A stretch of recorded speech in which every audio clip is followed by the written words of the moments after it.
Hello viewers, আসসালামু আলাইকুম। চলে আসছি নতুন একটা ভিডিও নিয়ে। আলহামদুলিল্লাহ, এগুলো আমার সব বিডার নর। এগুলো রেস্টে আছে। এগুলা মোটামুটি মল্টিংয়ে আছে। যদি মল্টিং ক্লিয়ার হয় তারপরে কবুতরগুলো পেয়ারিং করবো। এটা আমার একটা খড়িগুলো নর, এটা 11 কিলো জেনারেশনের। আর ওটা উপরে আমার অরিজিনাল কাজলা নর একটা। এটা আমার ঘরের বাচ্চা। একটা খাকি 21 কিলো টুর্নামেন্ট খেলা।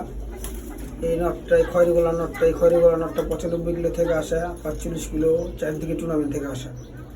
আর এই একটা নর, এই নরের বাচ্চা আমার বাসা বিনাপাল্লা 51 কিলো থেকে আসা, 27 কিলোমিটার বিনাপাল্লা থেকে আসা। আর অসংখ্য রেজাল্ট আছে। এই হলো একটা পাঙ্খি নর। এই একটা সিলভার বেজি। এটা হলো গোল্ডেন মাসুদ বাগান নটটা, যেটা পেয়ারিং ছিল, এখন আবার একটু রেস্টে দেওয়া রাখছি। এই একটা খাকি নর, এটার অসংখ্য রেজাল্ট আছে। এই একটা সিলভার নর, দেখেন নরটা সুন্দর একটা নর। এগুলো সবই আমার বিরান নর।